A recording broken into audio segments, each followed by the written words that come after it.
Hey guys, welcome to Coptic Topic. I'm Maurice. And I'm Maria. And I'm Bishoy. And today we are on the show today with Mr. Joe. You can go ahead and introduce yourself. Great to meet you guys. My name is Joe Mawad. I am a dad of 3 and I live in Chicago, Illinois. Great to meet you all. Great to meet Nice you. to meet you.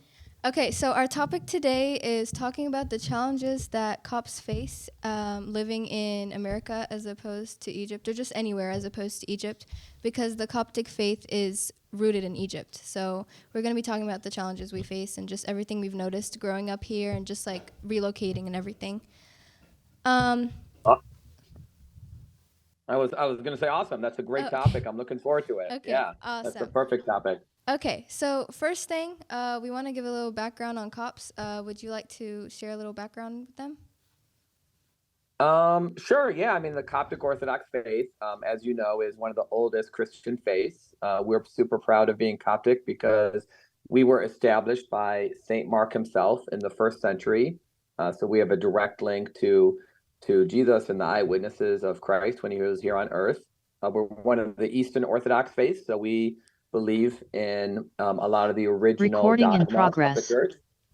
Sorry. We believe in no problem. Uh-huh. So we believe in a lot of the original beliefs and dogma of the church, and we're proud of being Coptic because we think our faith has really not been changed for 2,000 years. So it's something we're really proud of as Coptic Egyptian Orthodox people. Okay, awesome. Thank you. So what are some struggles that y'all have noticed, like growing up here and just like relocating? Me personally, I found it kind of difficult to explain to some people what it's like to be Coptic Orthodox.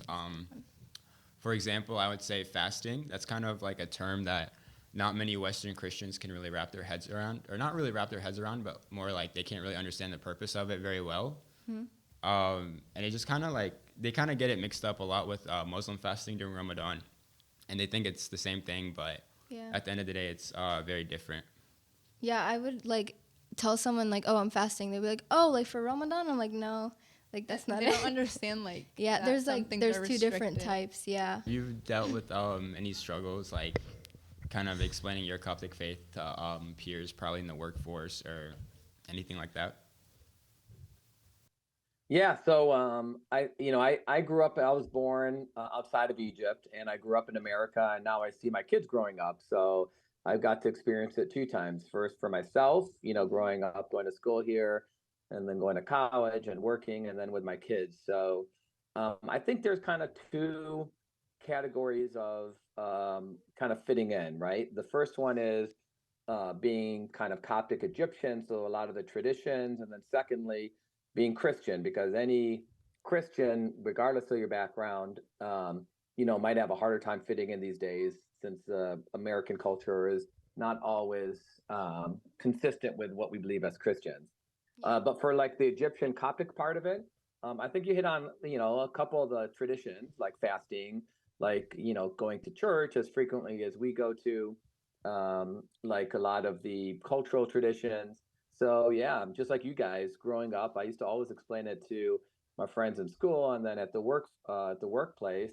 And honestly, I think especially these days, a lot of people really like the fact that you have an identity and you have certain cultural practices that you stick to.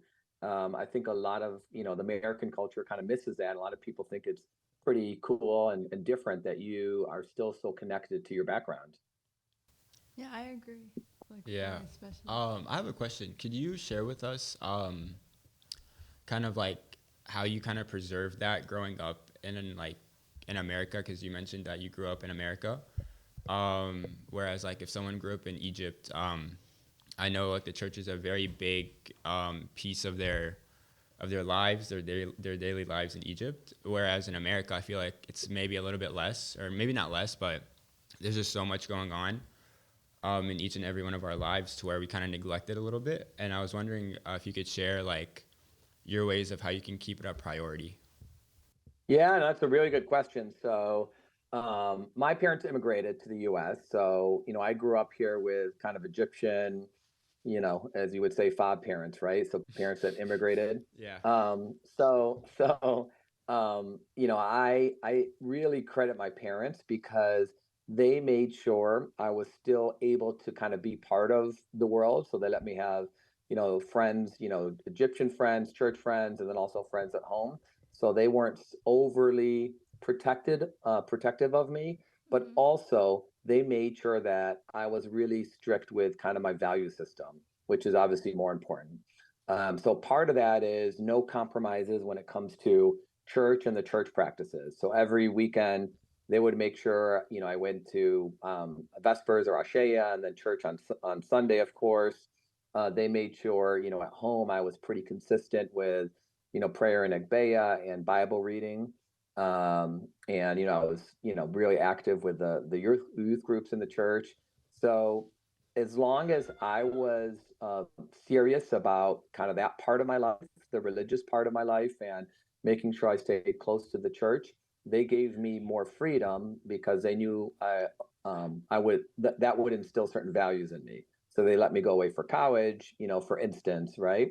They let me, make decisions on, those sorts of things. So that really was kind of the way they made me preserve my Coptic Egyptian heritage and really want to kind of preserve that, but also make sure I'm still not like really isolated from everything going on in the world. Does that help? Is that Yeah. Yeah, kind of, yeah. Thank you. yeah? Um, Another thing I want to say is like, what are your opinions on like the faith being passed down through generations? Because I feel like there's this generational like change in people, because like I feel like if I grow up and I have kids, I'm not going to be able to pass down the faith as well as my parents, because like they're pure Egyptian, they're the pure Coptic. So like I didn't have that like immigration experience. So what are your views on that? Yeah, I mean, I think, look, my kids are this kind of the next generation, and we did the same with them, right? We made sure that they were really close to the church. They had, a lot of friends in the church, and they had a good group in the church. So I think there's kind of two parts to making sure you preserve the faith. The first part is, like I said, my parents did for me, for my kids, making sure they stay connected to the church. That means connected to the services and the practices. So practices we talked about, like the Gbeya, the fasting, the on going to church, different tasbahas and things like that. Mm-hmm. So making sure they like that, but then also making sure they have friends and activities with a similar background as them. So youth groups, going on retreats, really having friends they like to hang out with, Mm-hmm. that have a similar background with them, so that way they can always feel like they can relate to other people with a similar identity as them. So that's really important. But the one thing I do want to point out that I think is really important is, part of being connected to our background and culture is also being a good Christian. And sometimes we kind of we separate being Christian from being, Coptic, but being a good Christian is actually critical to being connected to your faith, even more than all the practices and all the traditions we have. We're first Christian, and then we're Coptic Orthodox. So you got to keep those two concepts together if you want to really make sure that you, for yourself, and then also for your kids, you're continuing the faith. Because if you, do all the traditions, you eat falafel, you eat fool, and all that, right? And you show up at church all the time, but you're not a good Christian. That's not really gonna keep the faith from generation to generation. Does that make sense? Yeah. Yes, Yeah, thank you. yeah. Bishoy, I actually have a question for you. So, when you also like grew up in the faith, did you have any personal struggles like he explained? Um, I kind of that's where it's kind of hard, just because growing up, like I kind of did what I wasn't supposed to do, and I kind of kept my social life not not separate, but like not completely together with I agree with you. Christianity. Yeah. I did that. Like Yeah. like I could say, for example, I'm not sure, like so with my friends, right? Um, we can like hang out and like do things that like regular teenagers would do, but it doesn't like fall exactly in line with Christianity. Whereas like I could like probably skip church and go hang out with some friends, like more oftentimes than I should. Um, but I think that's just like part of a kind of getting used to growing up in America as a Coptic Christian, and that's where we kind of need to work on being able to merge the two together. No, Yeah, I that's agree. good. What about people finding like a church? Because when people move here, like the churches are limited. So whenever like whenever I moved, I know I didn't have a church. Like I went to, I think it was Baptist or Methodist or something, and I went to one of those churches. So I feel like until like we got our church, I the faith was kind of like it was there, but it was not as strong as it would I would have stayed in Egypt. Yeah, So. I feel like with that, we're still growing because we may be one of the oldest Christianities since the beginning of time. But when you really look at it, we're mainly focused in Egypt because that's kind of what Coptic means. It means Egyptian. So when you look at Coptic Christian, you're really saying Egyptian Christian. And, Egypt, there's only so many Egyptians that come to America, and an even smaller portion of them are Christian. So it's going to take a long time for that community to be built up. And we're kind of like a prime example. When we first started here in Winston-Salem, we didn't have a church. I think we would go to this Baptist church near this hospital, and I think we'd just like take it for a Saturday and we would run our Yeah. liturgy. I think we only did it during special events. Yeah. Yeah, I think it was like once Only every 5 times a year. Yeah, Yeah. something like that. And we'd pray together. Yeah, it was very small. It'd be like once every couple months. Until we started building up like a community, and once we built the community, we got our own church now, and now we're like building so much to where we're gonna hopefully expand in the next coming years to get an even bigger church. Small fear of mine is that like since people come here and they don't have a church that's ready, they're gonna start branching out and they might leave their past identity. Do you agree on that? Yeah, I Like, agree. Some I people feel like just I feel like it's hard, especially to where you move. Like I know different states don't have as many options. Yeah. I know here there's a lot of Coptic Orthodox churches. Not a lot, but like to the point where you could find one, But I know like other states don't have, the variety that there should be to where they can, No, I agree. Yeah, I mean, when I was growing up, in the 70s, there was like maybe 5, 10 Coptic churches in the whole U.S. in the early years. So right now we're definitely spoiled with so many churches and so many locations. Not everywhere, of course, but there's so many options. But I'll tell you one thing that really helped me is my parents made sure they moved to a city with a Coptic church when I was younger. That's how we ended up in Chicago, actually. I was born in a different city, but when I was 2, we moved to Chicago because they were just getting a church, and they knew that I was going to be able to grow up in a Coptic church. Because I definitely agree with your comment that it's important that you're near a church. So even for my kids, I want to make sure they are always in a city. Now there's so many options: a city with a Coptic church, a college with a Coptic church. All those things really help you stay connected. Yeah. I had a quick question actually. So, I know in our church it's like a very big thing to, if you have like a son, to make him a deacon as soon as possible. I just want to know, like, as a parent, why do you prefer he becomes a deacon compared to just like coming to church every Sunday? Or if you don't have a preference, why don't you have a preference? No, that's a good question because I have 2 boys and a daughter, and like the typical Egyptian, right? As soon as my kids turned, I forget what the minimum age is, maybe 6 or 7. I wanted them to become deacons, and I think as a parent, you will like that because especially when a kid's younger, even before they really understand all the details behind, the sacraments and the liturgy and all that, it's a way for them to get active and participate in the liturgy. So that's really why most parents, when their kids are growing up, they want them to do that because it's a way for them to stay close. But does it matter? Absolutely not.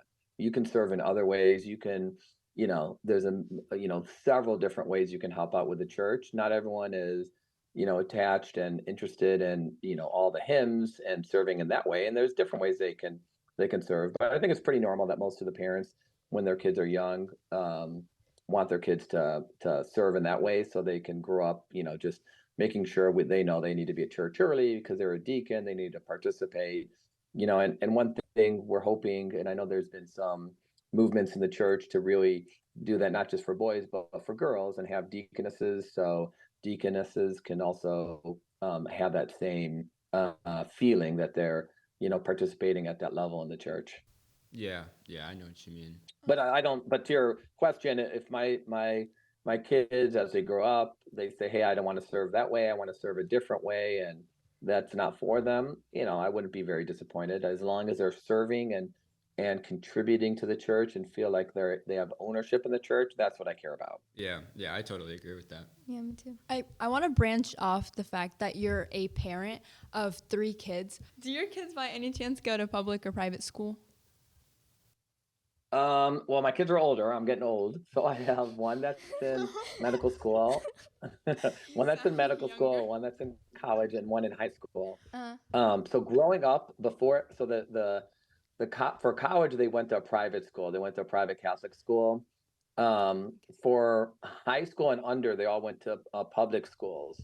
So Um, Now, if you ask me, do I think it's nicer to be in a Christian school these days? Definitely. If my kids were younger, I would think I would be more interested in sending them to a private school, specifically a Christian school. So when they went to the public school, did they ever come to you asking like why we celebrate our Christmas January 7th rather than the 25th? when they were younger, of course. Like, Yeah. Yeah, of course. Of course, they're interested and understand why we have different Christmas, different Easter. So I explained to them that there's really no religious reason why it's different. It's just difference in the calendars. But they were always wondering. I mean, I think for Christmas they kind of liked it because they had Christmas on the 25th and they get on the 7th. I think Easter was a little more difficult because it usually conflicts with school. Yeah. Yeah. But they understood the reason. I mean, we're all hoping. I think all of us in the U.S. are hoping that the dates get aligned. But I tell you one thing, my kids. I know there was some talk about making Christmas maybe the same day or Easter the same day. My kids still don't want to get rid of January 7th. They love having like 2 Christmases. So I don't know Yeah. if you I guys think agree. the same. Growing up, I like the I love separate also thing. having that day after. Yeah. Just Yeah. stay home. The thing is, though, like our breaks, like that's, I feel like the only reason, like it was not ideal, I It's guess. But I harder. feel like, Yeah, they should. yeah, They I should. feel like They should align the dates. But this they year is should. great. Christmas is Sunday this year, so it's Saturday night. It's perfect. Yeah. Not for people in school. Bishoy, do you feel like that, like, did you have any problems with that as a kid? Do you feel like you remember any confusion or any, like? I mean, obviously, if I did have any problems, it'd be like way when I was younger, maybe in like second, third grade. But it was really just I bring a note to my teacher the day after the 7th, Yeah. like, hey, this is why I was absent the day before. They And always they think were- it's really cool, too. They're like, Yeah. oh, you had a Yeah. Christmas. Yeah, they would usually ask me about it and all that, and then I would just like give them like a 30-second rundown of it. But yeah, I didn't really face much hardship about it. It's just kind of like Yeah. cool. I think it's a more of a positive than a negative. So. I don't know. When I was a Yeah, kid, I don't think it was never an issue with us Yeah. either. Our kids, they never give them a hard time. They have to let you observe religious holidays. yeah. What were you saying, Maria? Oh, I was gonna say like when I was younger, I always saw it as a little bit of an embarrassment, even though it wasn't. I felt so different for celebrating it the 7th rather than the 25th. Mm-hmm. So, I can remember feeling that like that. like I just felt strange because everybody would celebrate it the 25th, and I'd be like, oh, I have Christmas on the 7th, and they look at me like, I don't know, as an alien. Oh, let's talk about people maintaining their identity when they move here. I know we covered it a little bit, but what do you think about, I feel like as people move here, the faith isn't as like strong as it is in Egypt. So I feel like people have a lot of unanswered questions, or they're answered uncertainly. So like for an example, like our cross, like I feel like I didn't get an answer on our cross. We have a cross tattoo that's like it has history behind it, and a lot of cops get it tattooed. But our cross, I didn't get an answer, like a straight answer on it, until I was in high school. So I feel like that's a big thing to having like unanswered and uncertain questions. I mean, Yeah. oh, Oh, sorry. go ahead, Bishoy. Oh, thank you. I was gonna say I feel like that has to do a little bit with how we didn't have a large community at first. As we kind of like, I would say grow as a church. I guess there were more people that were able to explain it easier. Especially at the beginning, there was like a heavy language barrier, so it was kind of hard to understand sometimes what they meant by certain things, and also the age and maturity factors were there. But I feel like as we grow as a community, those answers kind of, or those questions kind of tend to get answered, like just here and there. What do y'all think about there not being as many like learning opportunities as in Egypt? Like I feel like in Egypt they have all the monasteries, they have all the involvement, like they have like big choirs, they have theater, stuff like that. I know some churches have it, but like especially smaller churches. So what do y'all think about that involvement? Like how can we like Yeah, I mean, we fill have the void, I guess? Chicago. Yeah, we have a large church in Chicago, so we're probably a little spoiled in the respect that we have a lot of resources between, we have four churches in the Chicago area now. So we do a lot of things together. We do some things just church by church.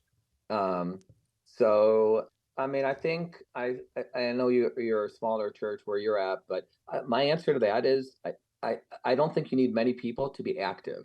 Like when I was growing up in the 70s and 80s, our church was very small, right? We didn't have many people, but we were super active. We just made the most out of what we had. We if we wanted to do choir, whether it was 5 people or 50 people, it didn't matter. Like we still did it. We did retreats, we did camps. Once again, the camp back then might have had 20 people, and now we have like 150 people. So it was just whatever community size you have, you just make the most of it. And the other thing we started doing when we were younger is, because our church was small at the time, we would combine with other churches in the area to do bigger events to make it feel like there was a big group. And like you said, we can learn from each other and do other things. So certainly Egypt's great. And it's nice to visit it and do church trips so you can be connected to the monasteries and your heritage. But, in your local church, there's always opportunities, whether you're small congregation, mid or large, to do things and learn from each other and get active in different services. Yeah, I agree with that. I feel like our church is hitting that point where it's kind of like, where it's like our breakout point where we're seeing the difference between different sizes, like compared to the beginning. Our retreat is like doubled from like last time too. Yeah. So I feel like it's getting a little bit bigger. It's not huge, And you of know course, what? but You know what? I think some people actually liked it when it was smaller. They're like, oh my God, it's so big now. I don't know everybody. And they Yeah. were like, when it yeah. was smaller, we felt like, so there's advantages to being small, advantages to being big. Like you just make the most of whatever size your church is. Yeah, Yeah. I've heard of that I exact agree. point. Yeah. I mean, we have a lot of struggles within our youth, making sure they stay connected to the church. I think, whether you're Coptic or any Christian faith, the world is really trying to take us away from being close to Christ. I mean, that's really the biggest and most important struggle I see. So, of course, I want my kids connected to our heritage and our background. But like I said before, for me, the most important thing is we do all these things in the church so they can be good Christians and stay connected to Christ and make sure they are living a really faithful Christian life. So this world in America, we don't have the persecution of Egypt and other places in the world, but really I feel like our struggle is making sure we in our community and our kids aren't drawn by the attractiveness of sin in the world, and it's just too easy these days because there's too many opportunities to stray away, whether you're grade school, high school, college, or even beyond college. So that's, for me, that's like the most important priority for me, is making sure the kids in our church and my own kids are always coming to church, staying close to the church, not just as a social group, right? It's not just a social group. It's a means to stay connected to our faith, and our faith not just being we're Egyptian, but our faith meaning we're Christians. So that's the biggest struggle for me. Yeah, I feel like straying away is a big thing. I feel like people come here and then they find like, oh, like a different community, and they can't find a Coptic Orthodox community because there's not much diversity, or not, like there's not much people here that are like Coptic Orthodox, especially if you don't have a church near you or if your church is super small. So the community you build I feel like has a big impact. So if people have like an outside community outside the church and they've had it for a long time, I feel like it's hard to like come back or Like, what do you think we should do to give that sense of community? yeah. Like, to avoid people from feeling that they don't have a strong community in the church. Mm-hmm. Well, I mean, I think there's like I said, there's two parts of it. You could be active in your church community and still not be a strong Christian. So it's the importance of having a strong community in your church is to stay connected to your heritage, yes, but also we got to make sure that that community is not just a social group, that we're sharing our faith together. We're reading the Bible together, praying together, doing services together. That's what's going to strengthen us. So I just want to make sure you understand that that for me is the most important thing. It's nice to have friends in the church, right? And that's super important to help us stay connected. But the most important thing is we're doing that with a Christian atmosphere.